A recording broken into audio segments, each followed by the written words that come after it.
Alright, let's make some pizza dough. This is a really easy recipe. We have 2 cups of warm water. I have 2 teaspoons of quick rise yeast. I have 3 teaspoons of sugar and 1 teaspoon of salt. So what I'm going to do first is I'm going to add in a cup of flour, and then I'm going to add in the yeast and the sugar and the salt. And I'm going to get the machine going.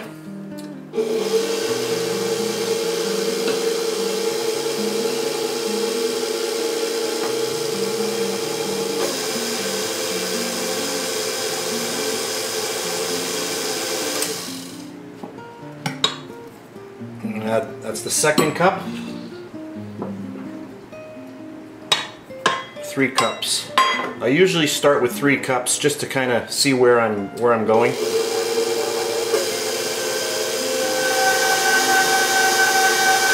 Okay, at this point it's been going about maybe a minute and a half. That's from my last taping. I'll take another cup of flour. What I'm going to do now is I'm going to add 3 tablespoons of oil, just regular vegetable oil. 3 tablespoons is 6 teaspoons.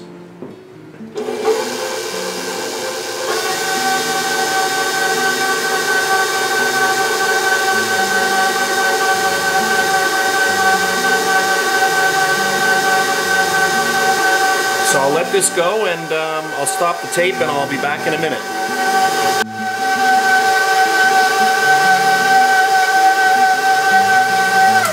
The dough's been going for about another minute. Now I'm doing all of my flour additions while the camera is running.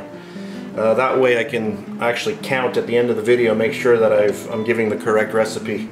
Now I'm going to put in about a half of this just for now. We'll start that up again.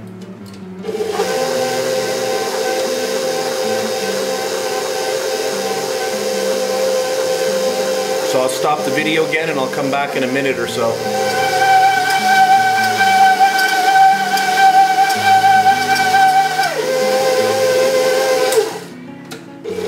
It's starting to look pretty good, but it's still very wet, so I'm going to add a little bit more flour. I'll go in and add another about a quarter of a cup. And we'll get this going again.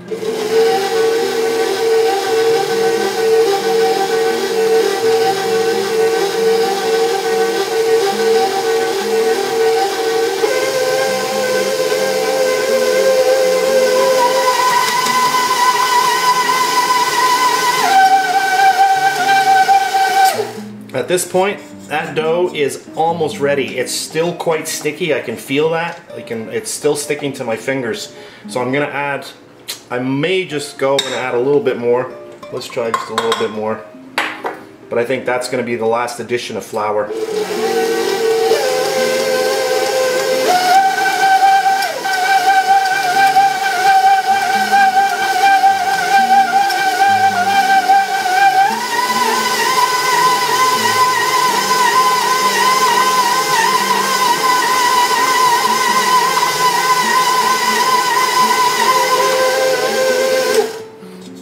And to me, that's a very nice dough now. I don't know if you can see that on the camera, but it's you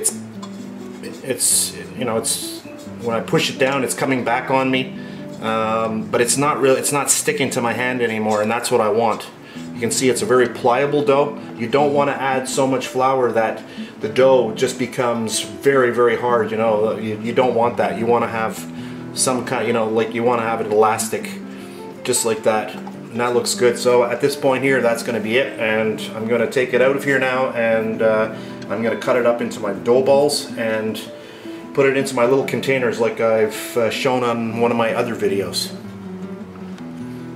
Okay, I've just cleaned up here a little bit. I just want to show you how easily this dough comes out. So I usually just pull my hand along the dough hook to get everything off.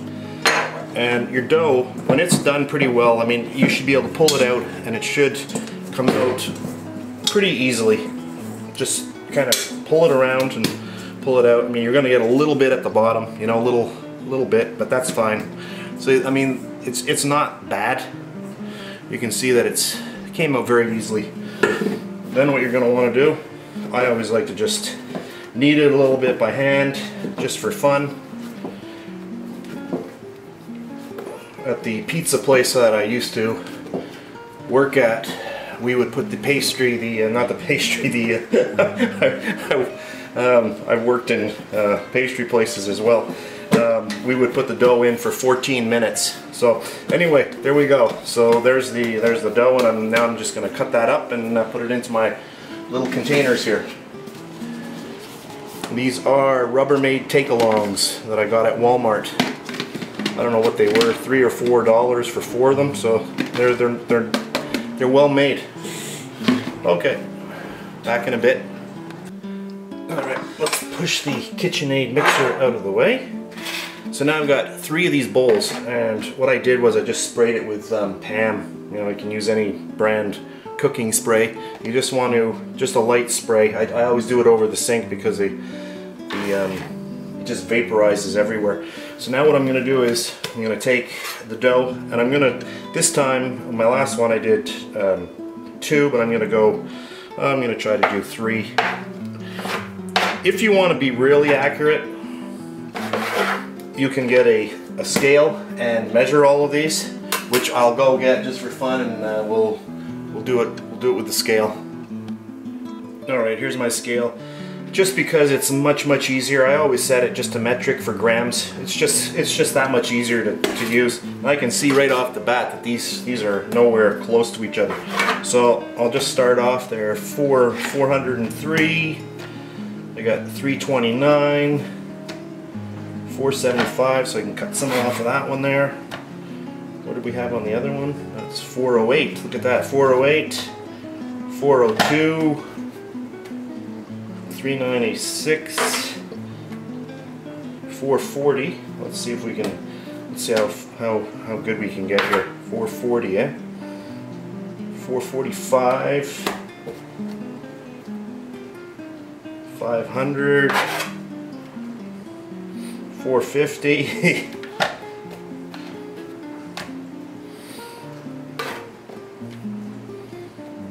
452, good enough.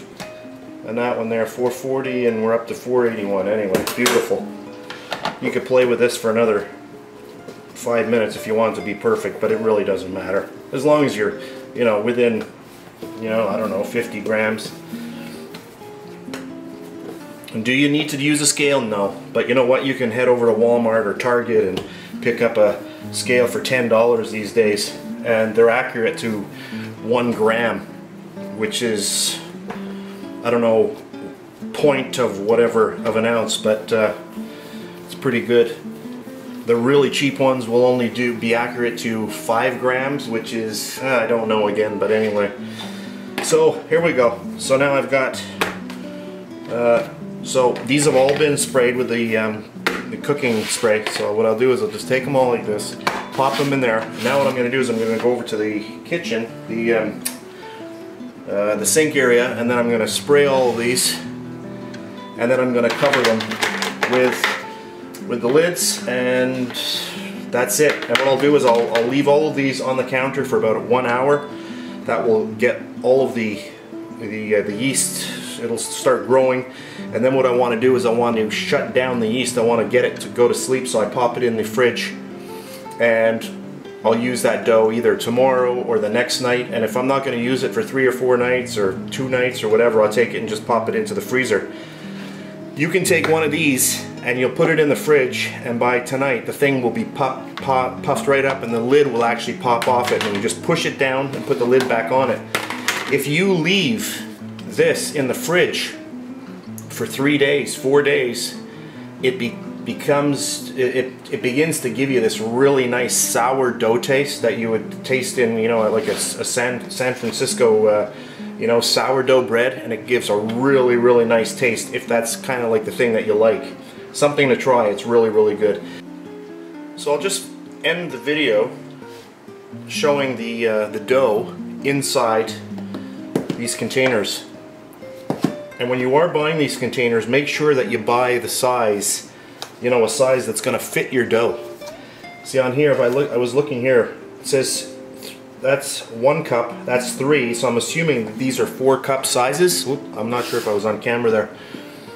1 cup, 3 cups, so I'm assuming 1, 2, 3, this is a 4 cup.